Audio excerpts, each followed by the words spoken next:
Mesdames et messieurs, bonsoir, bienvenue dans ce journal dont voici le sommaire. Entre transparence attendue et discrétion du pouvoir, la question du salaire du président Patrice Talon et des membres de son gouvernement adressée par les députés de l'opposition continue de susciter l'intérêt de l'opinion publique.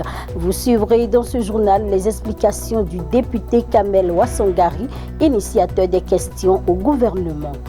43e édition de la fête de la musique. Chaque 21 juin, cette fête fait vibrer les rues, les places et les scènes du monde entier au rythme des instruments et des voix. Mais quelle place occupe la musique béninoise dans le monde? Élément de réponse dans ce journal. Journée mondiale des réfugiés, elle est célébrée chaque 20 juin pour rendre hommage à la force, au courage et à la résilience des millions de personnes forcées de fuir leur pays. La portée et les enjeux de cette édition à suivre. Ainsi va l'essentiel en titre. Mesdames et messieurs, voici votre journal.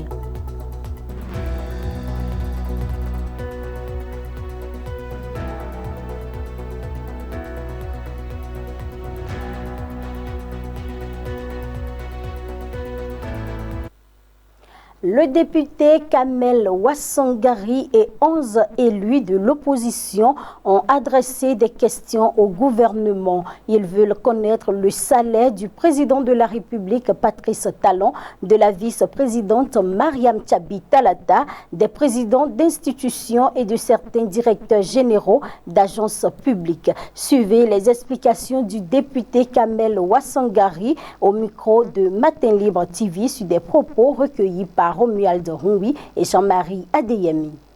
Premièrement, nous tendons vers la fin du mandat du président de la République. Il lui reste moins d'une année. Et nous estimons qu'il est temps que le gouvernement commence par faire la reddition de comptes. De deux, il est dit un peu partout que le Bénin est premier en matière de transparence budgétaire. Et donc, si vraiment il a vraiment transparence budgétaire, nous ne devons pas être gênés de connaître tous ceux qui ont été payés par l'argent du contribuable, le montant qu'ils prennent. On est juste en 2022, nous avons voté la loi de règlement. La loi de règlement ça vient faire le point de ce qui a été fait après une année dans le budget, ce qui a été mobilisé, ce qui a été dépensé. Dans tout ça, ce que les gens doivent comprendre, dans le budget général de l'État, on ne met pas nommément le salaire des individus, des agents, du personnel. Tout est globalisé. Donc, dans le budget, dans son étude, on ne peut pas savoir quel est le montant individuel pris. C'est pas la fiche de paie qu'on veut savoir combien chacun prend. Donc, ces derniers moments, vous devez savoir, le Parti des démocrates, les responsables du Parti des démocrates entreprennent des tournées à l'intérieur du pays. Et régulièrement, les questions nous reviennent. Quel est le salaire de vous, les députés?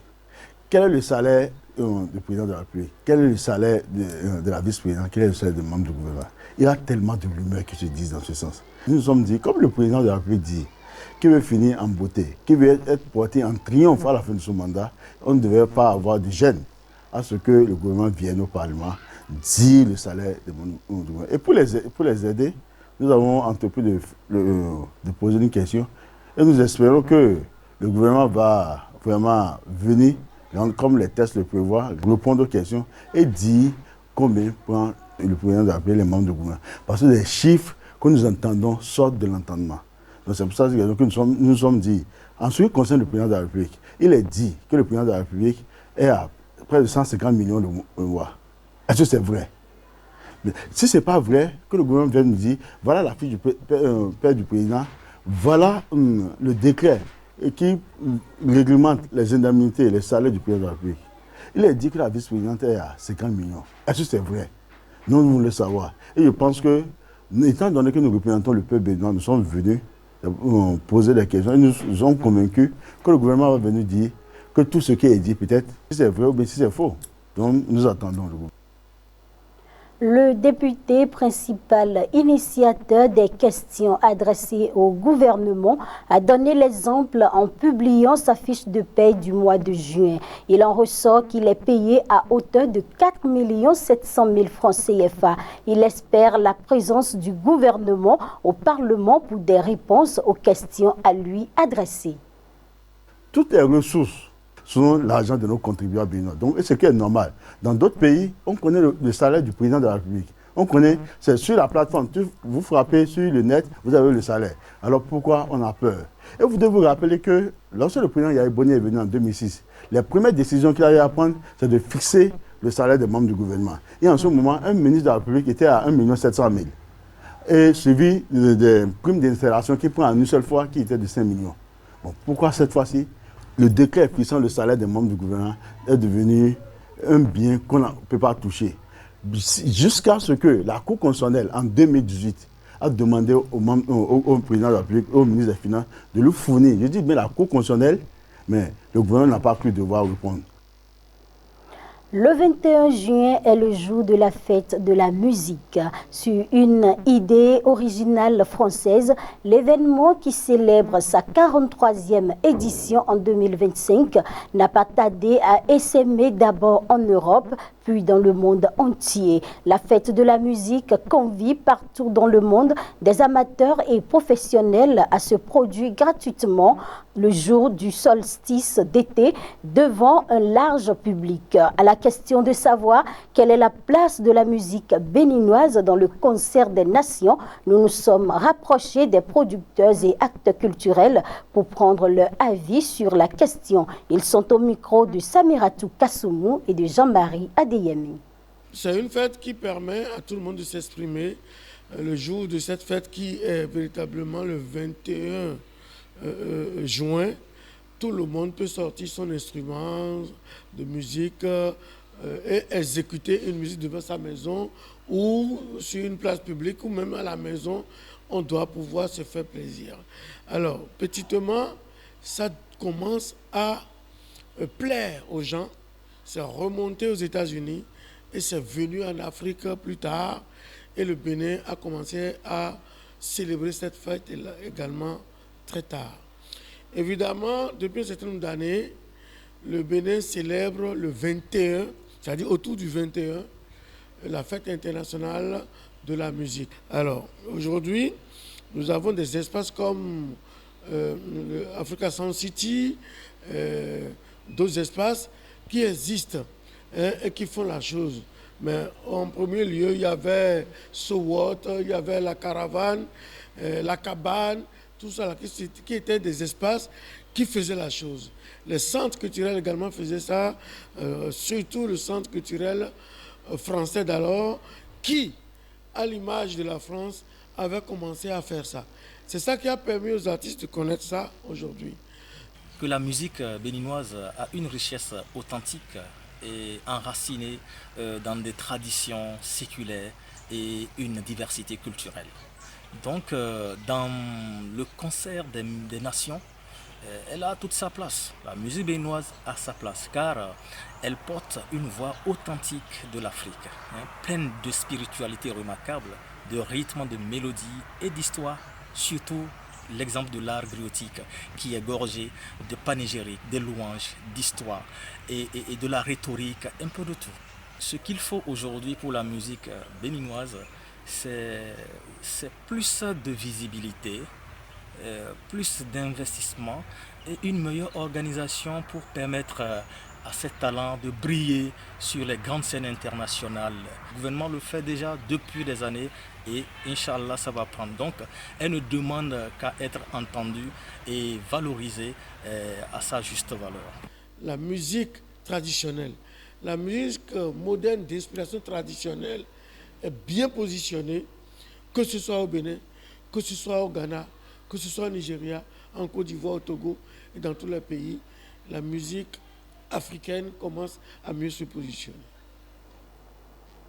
Pour rester dans cet état festif, à la veille de cette célébration de la fête de la musique, l'effervescence monte d'un cran au centre de promotion culturelle Africa Sound City. Les artistes et musiciens sont prêts à recevoir le public. Ils sont au micro de Samiratou Kassoumou et Jean-Marie Adeyemi.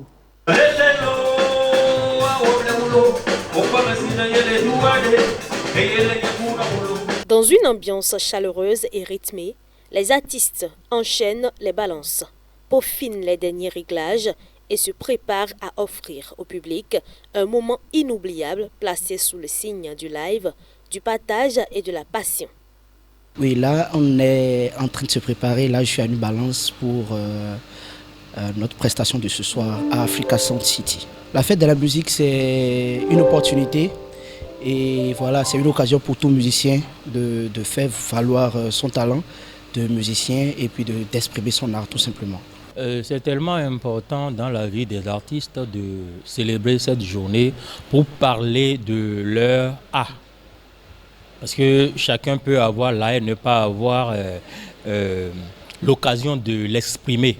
Donc c'est un jour pour les artistes, surtout chanteurs, de célébrer la musique qui est leur art. C'est un creuset pour nous les artistes de pouvoir encore une fois de plus exposer notre art et faire découvrir aux autres ce que nous faisons.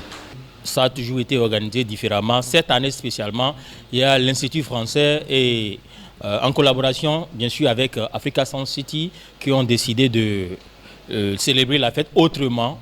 Et c'est ce qui se fait actuellement. Là, nous sommes en train de faire la balance avant de venir à l'heure du concert pour donner ce que nous savons faire. Là, je remercie Africa Sound City et je remercie l'Institut français aussi. Je remercie de surcroît Djababa qui nous offre l'opportunité et offre l'opportunité aux groupes qui ne sont forcément pas connus d'exprimer leur talent, d'exprimer leur art et de faire valoir ce qu'ils savent faire de mieux.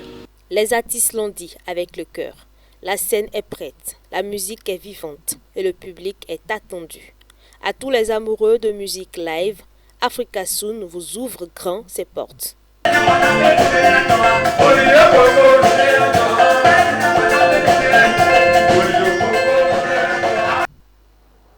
Aujourd'hui, 20 juin, le monde célèbre la Journée mondiale des réfugiés, une journée consacrée à la solidarité avec les millions de personnes déplacées de leur pays à travers le monde. À cette occasion, notre rédaction s'est entretenue avec Tidjani Loukman, consultant d'organismes internationaux, pour comprendre la portée de cette journée, les enjeux de l'édition 2025 et les leçons qu'un pays comme le Bénin peut en tirer. Suivez ce reportage signé Kamash Eke.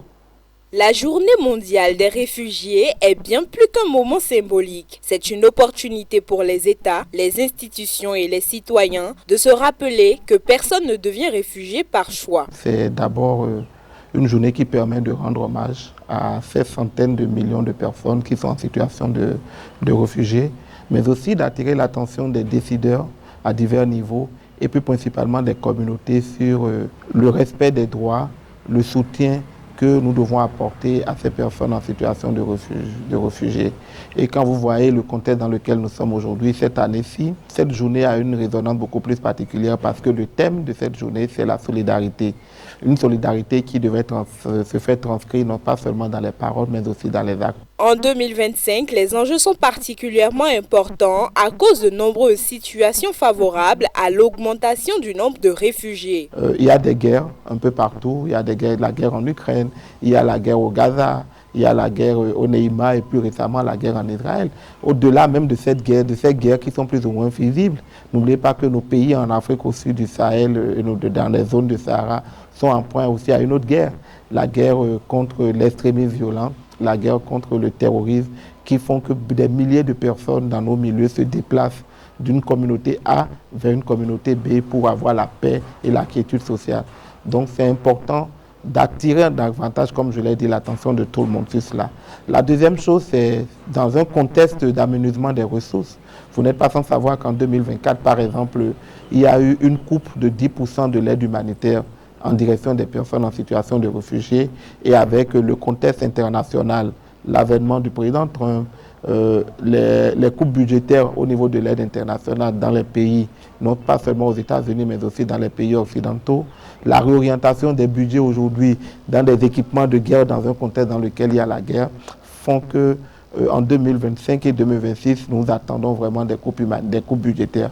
Face à ces coupes-là, il faut vraiment que, au niveau de nos États, nous puissions faire de la question des réfugiés des questions prioritaires.